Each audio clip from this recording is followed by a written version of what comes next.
So today I'm presenting some work from my PhD, which is a qualitative project on take-home naloxone in Victoria. But before I start, I'd like to acknowledge the traditional owners of the country throughout Australia, and I recognise their continuing connection to land, waters and culture. I pay my respect to their elders past and present. I'd also like to acknowledge my funding, my supervisors and the participants who took part in this study. But firstly, what is take-home naloxone? Naloxone is an opioid antagonist that temporarily reverses respiratory depression associated with opioid overdose. Most side effects from naloxone are mild. However, if someone uses opioids regularly and they're given a high dose of naloxone, it can bring on symptoms of withdrawal.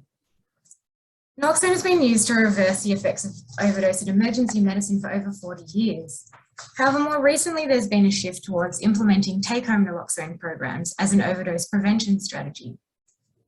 These programs involve teaching non-medically trained people, those most likely to be present at an overdose, to respond by administering naloxone.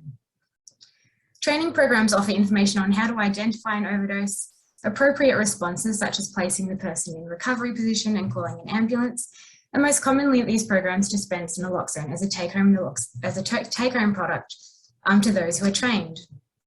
In Australia, the first program was initiated in Canberra in 2012, and now programs are running across Australia, including here in Victoria.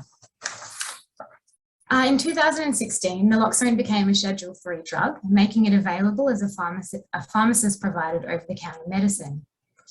More recently, legislation has removed restrictions on peer distribution of sterile needles and syringes.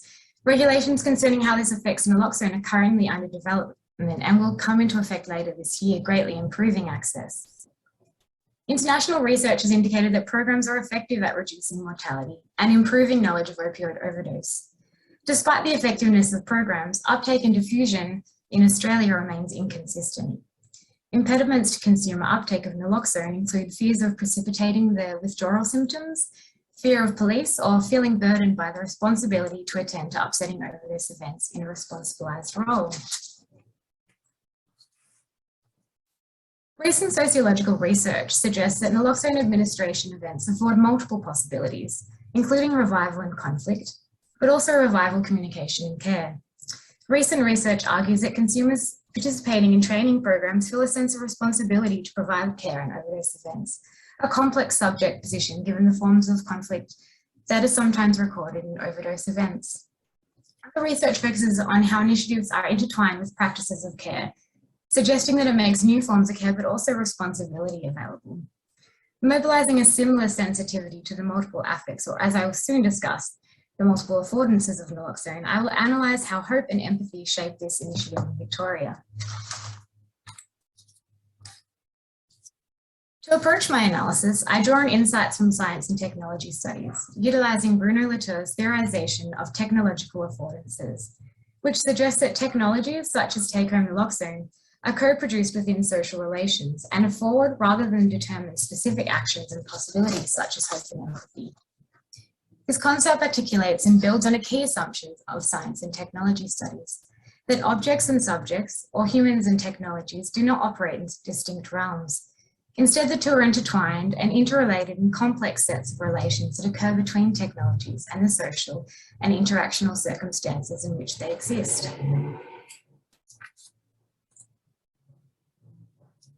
As part of my data collection, I undertook 23 observations training sessions at a wide variety of services by both peer workers and health workers, and this ranged from short discussions at needle and syringe programs to longer form training sessions at pre-organised times at health centres. And I also did 12 interviews with people who had attended the trainings that I observed. And in observing training, I argue that take-home naloxone technology is entangled with notions of empathy and care. Overdose response training enjoins consumers to attend to a peer's overdose by employing caring and empathetic practices that aim to equip consumers to capably and gently respond to an overdose of a friend or peer.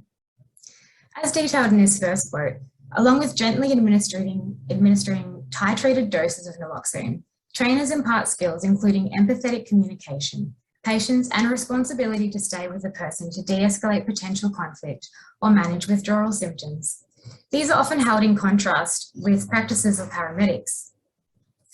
Training also emphasised care and friendship for mates. Most commonly, trainers emphasise that consumers would likely be tending to the overdose of someone known to them, and in this way the initiative is contingent on notions of mutual aid. In one session, a peer trainer concludes by saying, "These are our mates. We have a responsibility in our community to act like this." This messaging implies a specific kind of social relation and a collective responsibility to care for mates, thereby enacting a collective of responsible drug-consuming friends or peers who are ready and willing to respond in the event of an overdose. It is the coming together of these practices, along with take-home naloxone technology, that affords new possibilities, including hope, in a context impacted by increasing overdose deaths. I argue that in employing these skills, take-home naloxone makes available new practices and possibilities that can act to disrupt stigmatizing representations of people who consume drugs and reposition consumers as responsible citizens capable of intervening in emergencies and also as capable of being revived without anger. For example, Jen, naloxone afforded more agency and autonomy in overdose events. As she explained, when I first found out that we could just administer naloxone and save people's lives, I was pretty interested in that. I've had people drop on me before and I've dropped too. So it's great that we can take things into our own hands and not involve the police and bungle up the ambulance signs and stuff, you know? If we can manage our own problems and keep it safe, then that's great. As stated previously, constituting oneself as capable of caring for friends is an essential aspect of enacting the highly responsibilized subject that Jen describes, where responsibility for managing overdose is shifted from roles traditionally occupied by the state, such as the police or ambulance services, to the individual.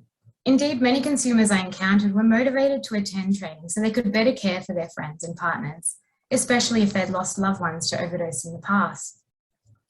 For others, such as George, take-home naloxone affords the possibility of being revived more gently. This is suggested by his experience of administering naloxone to his friend Bazza, a person George had previously described as reacting aggressively following naloxone administration by paramedics.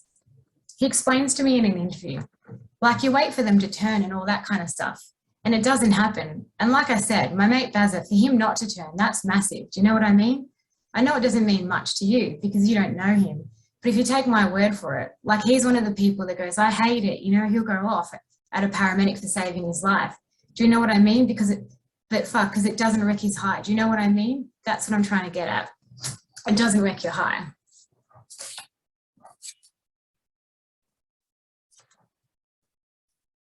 These examples speak to the ways that consumers engage with the new possibilities. However, having access to take-home naloxone does not determine specific actions and possibilities. Rather, I argue that these are affordances co-produced within social relations.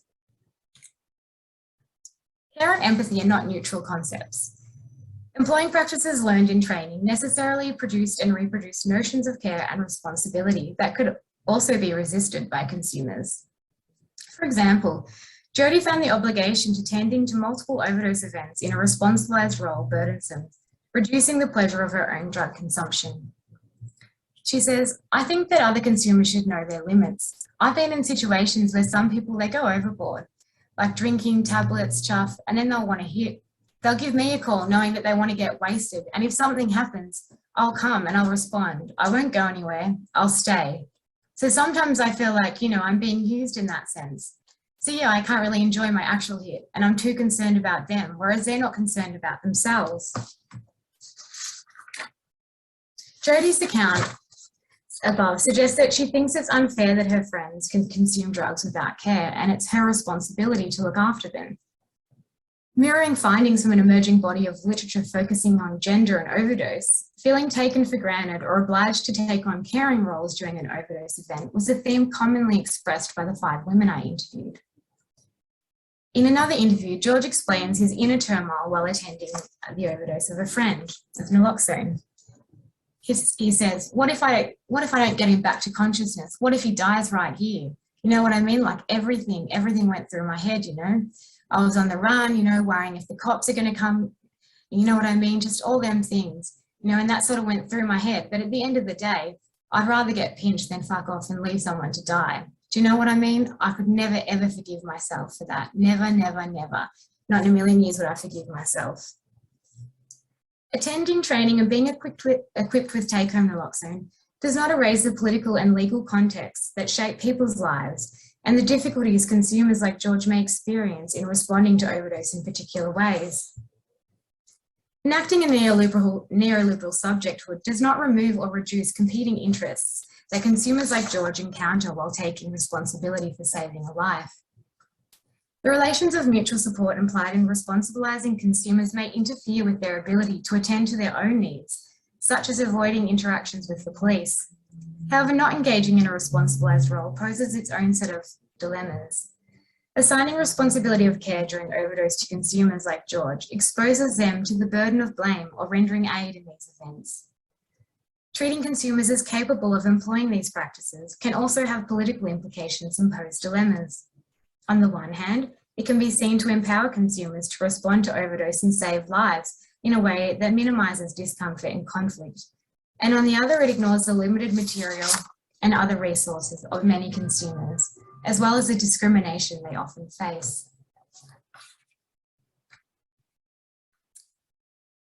So, in conclusion, I argue that a significant component of training focuses on employing practices of empathy and care when responding to overdose. This affords new possibilities, including hope and empathy, repositioning consumers as capable of intervening in overdose in ways that were previously inaccessible.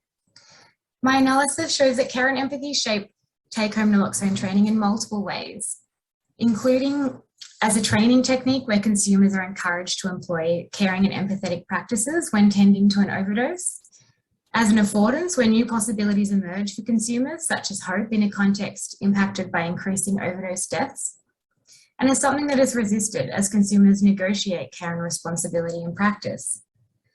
Together, these findings emphasise that hope and empathy are two significant affordances of training, but they're not simple or innocent constructs. Rather, as affordances, they have multiple effects themselves that may be resisted or engaged with differently. Harm reduction initiatives such as take-home naloxone better equip consumers to attend to overdose, employing critical practices that save lives.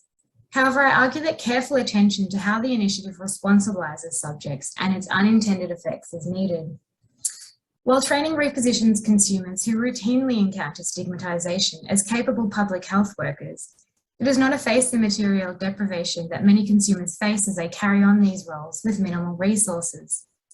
Responsibilising consumers may also have unintended negative effects, such as feelings of trauma, guilt, blame, or burnout, as they fulfil the stressful role of lifesaver and attend to the overdoses of others whom they share close ties. Take-home naloxone provides consumers with a powerful tool to prevent overdose deaths, but does little to address the forces active in producing overdose. Forces such as inequality, stigmatisation, prohibition, and criminalisation are backgrounded in this public health response, which instead allocates responsibility for saving lives to the individual. Support for take-home naloxone initiatives should not obscure the need for broader social, institutional, and legislative shifts aimed at reducing overdose deaths. Thank you very much. Thank you so much, Nyssa. I was so absorbed that I forgot to signal to you when you had 3 minutes, but you were perfectly timed. Beautiful. You made my job really easy. And thank you. I was really taken by the way in which you drew in the fact that empathy and care are not neutral concepts. They're not innocent. And actually, they're politically freighted in ways that produce particular kinds of subjectification effects. I think you did that really beautifully and yeah, with a really nuanced, close reading of your participant interview. So thank you for that. I'm just having a look to see, do we have any questions for Nyssa?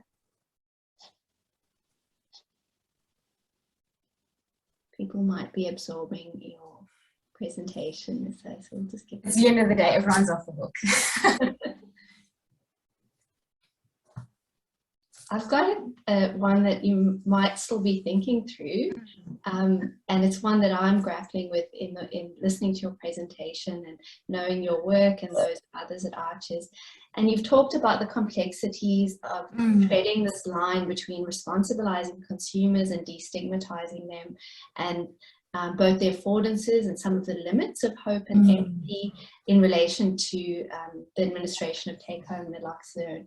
And I wondered practically if you had any suggestions for how we could tread this line in ways that enable consumers to be agentive, but also to experience the pleasures that drugs afford, so that they're not having to be responsibilized. Because yeah, it's a tricky one, and I don't have an answer, but I'm curious. Yeah, I'm definitely still trying to think through some of that stuff myself in my PhD. And I have been working on a chapter that kind of is trying to advocate for more of a counter public health approach to training, which I think a lot of the training is doing in the peer space, where they are kind of prioritizing strategies that do encourage like the knowledge that already exists that peers are displaying, but also that privileges pleasure. And I think that's, yeah, definitely something that is coming out of the data, where consumers really make a stark difference between their experiences of being revived by paramedics and their experiences of being revived by friends. So I guess in that way, still retaining some pleasure from their drug consumption. But yeah, it is definitely still something to think about for those people who are administering the naloxone, and how that affects their own pleasure and within drug consumption. Definitely still something I'm thinking through in terms of the great responsibility that's put on people's shoulders with this initiative. Thank you, Nyssa. And I see that Adrian has a question. It's not quite a question. I just wanted to add to that. Obviously, I'm like fairly familiar with this work. I'm doing it. I'm one of the supervisors on this project. But I mean, some of the implications, and I was just thinking about it then as I was watching.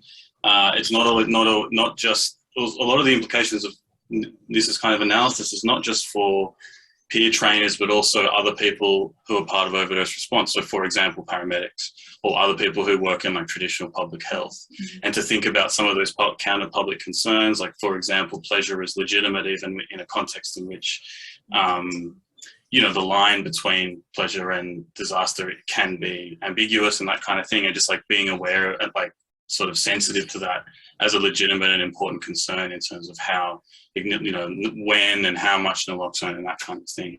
So I sort of see some of the implications like going in that direction as well, of this kind of work. Did you want to comment on that, Nyssa? I think you're absolutely right, Adrian. Yeah, I think I made that a question, but I was just thinking about what you were presenting. I think just in terms of like who has been like the target of the initiative, I think it is starting to change a little bit more now. Like I did notice at the end of my data collection that there was training being done with different types of opioid consumers, including people who had been prescribed large doses of opioids in hospital settings, getting trained in that environment. So yeah, it's interesting to see the responsibility, I guess, being broadened to different types of consumers, which is interesting too. Yeah. Yeah, absolutely. And I think we might touch on this in your presentation, Adrian, and the role of the consumers in taking a gently approach. We might get to that, but we'll leave it there. Thank you so much, Nyssa. That was a terrific start to this session.